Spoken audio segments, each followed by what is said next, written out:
Hi friends, வாங்க 2 டேஸாக எங்கள் வீட்டில் என்னென்ன சமையல்னு பார்க்கலாம். லஞ்ச் பாக்ஸ் தக்காளி சாதங்க, பிரியாணி மாதிரி கேரட் பீன்ஸ் எல்லாம் போட்டு செஞ்சுருக்கேங்க. தொட்டுக்கிறதுக்கு முருங்கைக்காய் பொரியல், தேங்காய் பூ போட்டு செஞ்சுருக்கேன். அப்புறம் பழைய சாதங்க, தயிர் ஊற்றி பசஞ்சு கொடுத்துருக்கேங்க.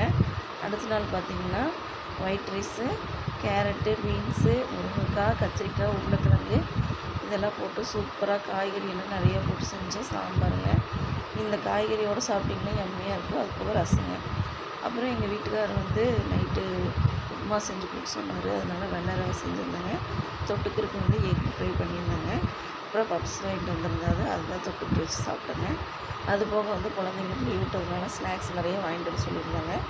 அதனால் நிறைய ப்ளம்ஸ் பழம் வாங்கிட்டு வந்திருந்தார், ஆரஞ்சு பழம் வாங்கிட்டு வந்திருந்தார், ஸ்நாக்ஸ் சிப்ஸு இதெல்லாம் வாங்கிட்டு வந்திருந்தாருங்க. பக்கோடாலாம் வாங்கிட்டு வந்திருந்தார், அல்வா வாங்கிட்டு வந்திருந்தாருங்க. 2 விதமான அல்வா வாங்கிட்டு வந்திருந்தார். பாருங்கள் ஃப்ரெண்ட்ஸ், எவ்வளோ வாங்கிட்டு வந்திருக்காங்க. எங்கள் பாப்பா இதெல்லாம் சாப்பிட்டு முடிச்சுட்டு கொஞ்சம் சாப்பிட்டு ட்ராயிங் பண்ணாங்க. பாப்பாவோட ட்ராயிங் எப்படி இருக்குன்னு சொல்லுங்கள் ஃப்ரெண்ட்ஸ். எனக்கு ரொம்ப பிடிச்சி, அதனால் உங்களுக்கு ஷேர் பண்ணிக்கிறேன். Thank you friends. லைக் பண்ணுங்கள், ஷேர் பண்ணுங்கள், சப்ஸ்கிரைப் பண்ணுங்கள். பிடிச்சிருந்தா லைக் பண்ணுங்கள்.